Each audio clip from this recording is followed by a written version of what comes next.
நான் செத்து போயிட்டு சொல்லிட்டேன், செத்தாண்டி போயிட்டேன்.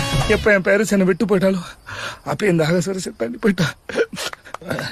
நடிக்கிறது நல்லா தெரியுது. நடிக்கிறேனா? நான் நடிக்கிறேனா?